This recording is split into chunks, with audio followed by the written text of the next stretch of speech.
अपनी जिंदगी के हर पड़ाव पे भारतीय ट्रेन ने मुझे सुकून भी दिया है और मुझे सोचने समझने की शक्ति भी दी है खिड़की के पास बैठ कर।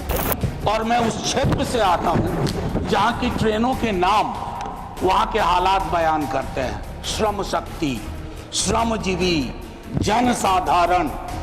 वंदे भारत अभी तक हमारी किस्मत में आया नहीं कि आप अपना प्रशासनिक अमला लेके विजिट मत करो, वेश बदल करके उन ट्रेनों में जाइए।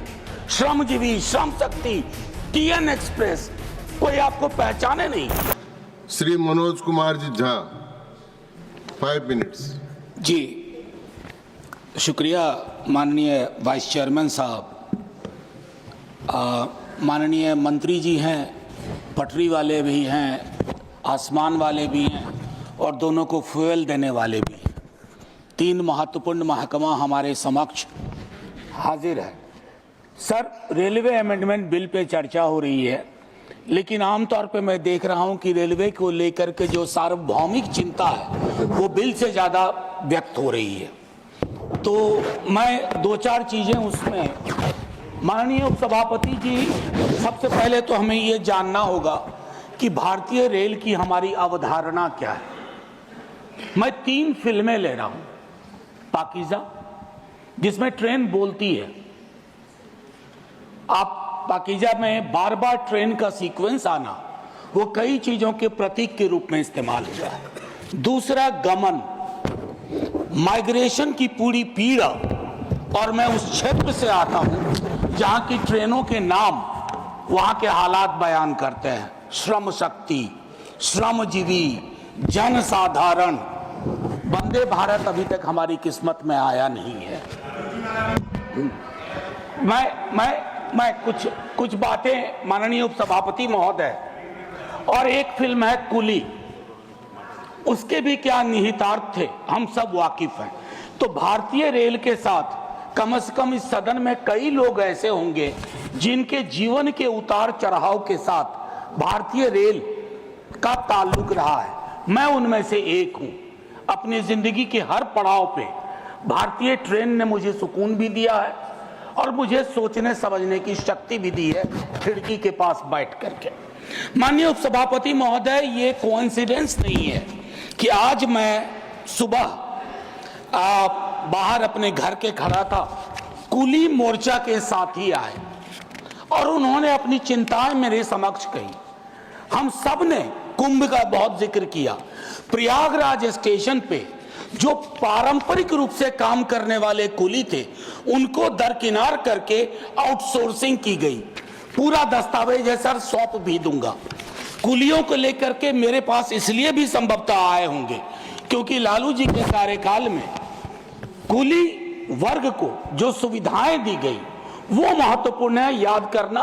बाकी नव उदारवाद ने कई प्रस्थापनाएं बदल दी हैं।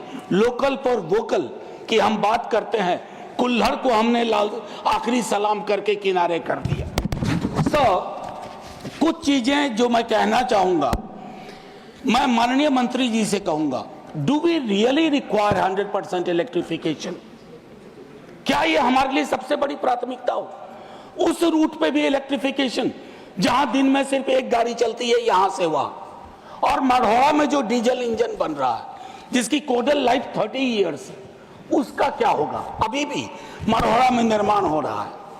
माननीय मंत्री जी से ब्यूटिफिकेशन पे बहुत खर्च हुआ, अच्छा लगता है, लेकिन एंड यूजर को क्या हासिल हो रहा है खूबसूरत चमचमाती स्टेशन से? क्योंकि मैं देख रहा हूं सर, प्रीमियम ट्रेनों पे जो प्रीमियम है सरकार का, वो बाकी ट्रेनों को नहीं है सर। हाल में मैं तमिलनाडु एक्सप्रेस से गया था। माननीय मंत्री जी से मैंने एक दिन लाइटर वेन में आग्रह किया था कि आप अपना प्रशासनिक अमला लेके विजिट मत करो, वेश बदल करके उन ट्रेनों में जाइए। श्रमजीवी, श्रम शक्ति, टीएन एक्सप्रेस, कोई आपको पहचाने नहीं कि आप अश्वनी वैष्णव है, तो आपको फर्क पता चलेगा। माननीय मंत्री जी, IRMS बनाया, लेकिन उसमें 8 सर्विस और जोड़ दी। क्या हासिल हुआ भाई? पुनर्विचार करिए, कुछ फैसले अगर बदलने पड़े। अब इसमें 8 नई सेवाएं हैं। 4 वर्षों से चल रहे सर्विस निगोशिएशन का कुछ हासिलात नहीं हुआ।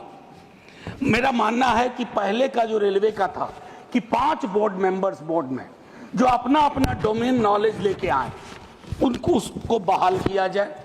मैनुअल कपलिंग अभी भी क्यों हो रही है कोचेज एंड वैगन्स में, जिससे मौत की आशंकाएं रहती हैं?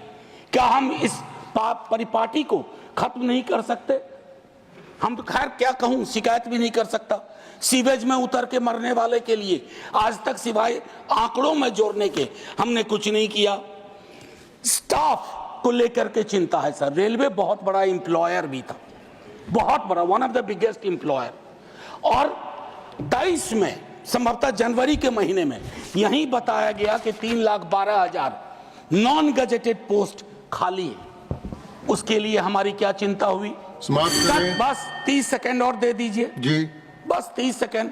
भारतीय रेल के भविष्य का सवाल है, हमारा भी भविष्य जुड़ा हुआ है। और सेफ्टी को लेकर के मेरे कई साथी बोल चुके हैं, मैं उस पर टिप्पणी इसे इतना करना चाहता हूं कि जब कवच की चर्चा हुई हमने बहुत सारे विजुअल्स देखे, बहुत तरह की बातें देखी, लेकिन उसके बावजूद अगर इस प्रकार की दुर्घटनाएं होती हैं, जैसे उसके लिए एक अकाउंटेबिलिटी मैकेनिज्म, अक्सर हम देखते हैं कि भगदड़ भी हुई यहाँ न्यू दिल्ली रेलवे स्टेशन पे, खबरें आई कि सीसीटीवी ऑफ कर दिए गए। हमें चिंता इस बात की होती है कि लोग ना जान जाए, बस बगैर इसके कि किस प्रकार हम इस तरह की चीजों को करें। अंत में आखिर में आपसे आग्रह करूंगा सर, भारतीय रेल इस देश के मन में रची बसी हुई है, उसको इतना आसमानी ना बना दिया जाए कि हमें अपने हाथ से दूर जाती दिखे।